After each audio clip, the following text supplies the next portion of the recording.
पंचायत समिती पारोळा तालुका जिल्हा जळगाव येथील ग्राम विस्तार अधिकारी वर्क ऑर्डर काढण्याची 1 लाखाची लाच घेणाऱ्या पंटरसह एसीबीच्या जाळ्यात पारोळा तालुक्यातील धूळपिंपरी येथील विकास कामांसाठी मंजूर निधीची वर्क ऑर्डर काढण्यासाठी 1 लाख रुपयांची लाच घेताना ग्राम विस्तार अधिकारी सह सहाय्यक कार्यक्रम अधिकाऱ्याला लाचलुचपत प्रतिबंधक विभागाच्या उपाध्यक्ष योगेश ठाकूर कार्यालय जळगाव यांनी रंगेहात पकडले।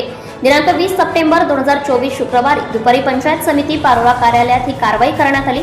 सदर तक्रारदारांचे गावातील ग्रामपंचायत येथील रोजगार हमी योजनेअंतर्गत कॉन्क्रिटीकरण व फ्लेवर ब्लॉकचे एकूण 4 कामांचे 15 लाख रुपये प्रमाणे एकूण 60 लाखांचे कामे शासनाकडून मंजूर आहेत। या कामांची वर्क ऑर्डर काढण्यासाठी बीडीओचे 2% व स्वतःसाठी 1% याप्रमाणे 1,80,000च्या लाचेची मागणी केली होती। तडजोडी अंती 1 लाख रुपये देण्याचे ठरले। कंत्राटी सहाय्यक मार्फत लाचेची रक्कम स्वीकारताना एसीबीने रंगे हात पकडले व एका गावाची 60 लाखाची मंजूर निधीमधून विस्तार अधिकारी व बीडीओ यांनी दोघं मिळून 3% मागणी केली।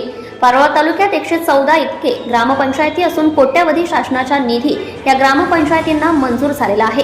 हे रॅकेट किती दिवसापासून चालू आहे, बीडीओची कसून चौकशी करण्यात यावी।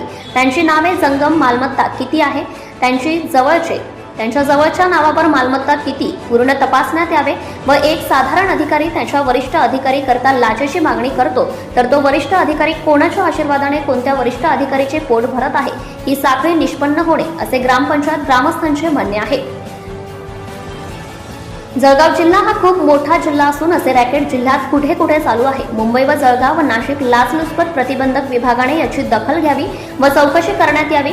कोट्यवधींचा भ्रष्टाचार समोर येण्याची शक्यता वर्तवली जात आहे। Subscribe now and press the bell icon. Never miss an update.